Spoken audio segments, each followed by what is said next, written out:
This is the Padua Podcast Network. You'll find descriptions of people doing bad things, enemies besieging, thieves, corrupt businessmen, and we're plagued with those today too. Running a Fever, episode 213. How long, O Lord?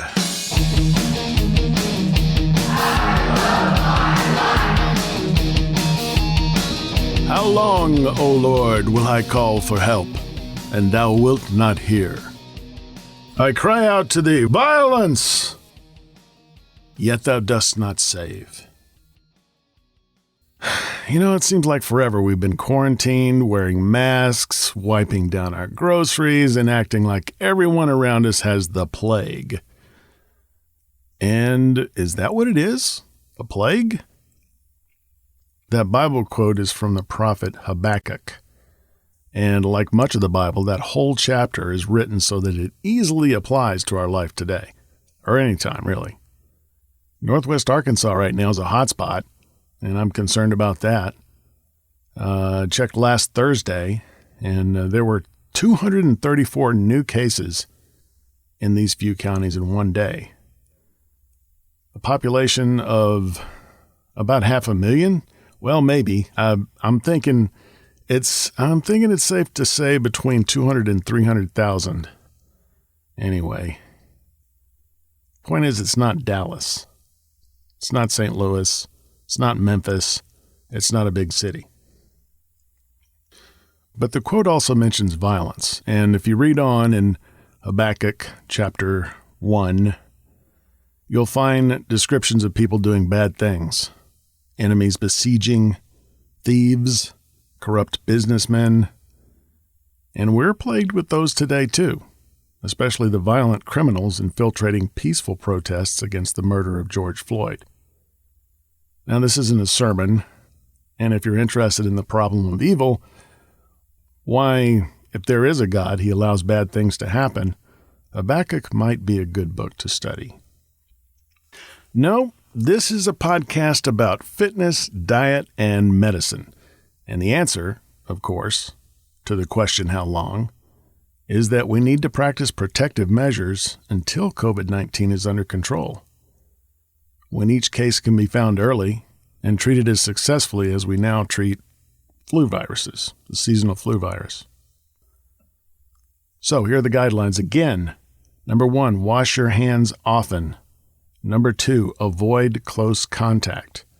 Number 3, cover your mouth and nose with a cloth face cover when around others.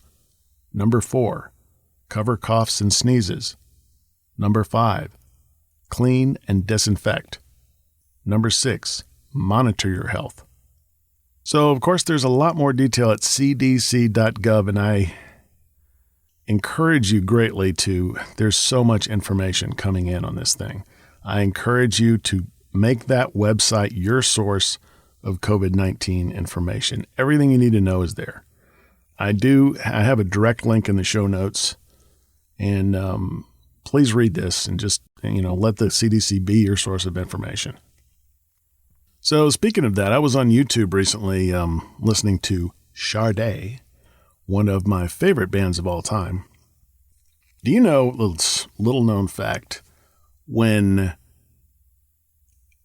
Sade started out in the 80s, and that was back in the day when, they actually sent records to radio stations.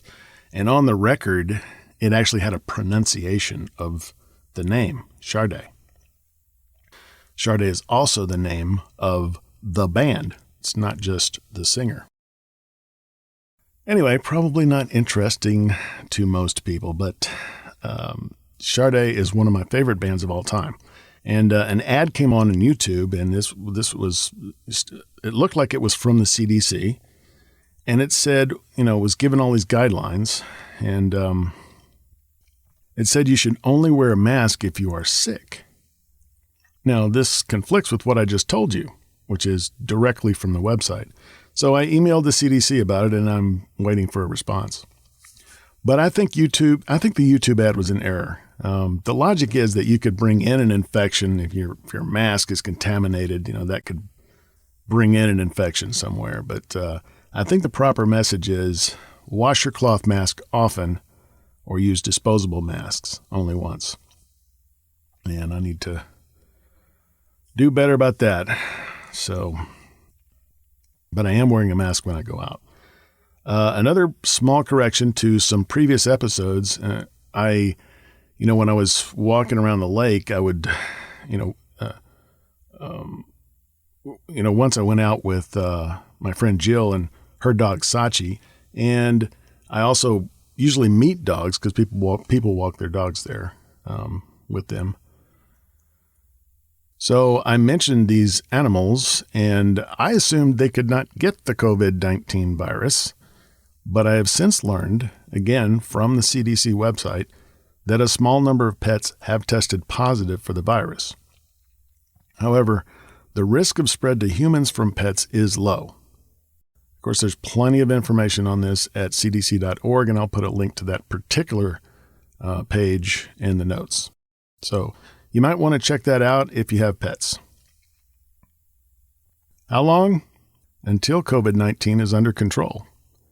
And we will get it under control. We have faced such challenges before, and we will prevail. And we must. Because all lives matter. Thank you for listening. If you got the fever, keep it. If you don't have it, get it, catch it. Tell all your friends, and I will talk to you next time on Running a Fever.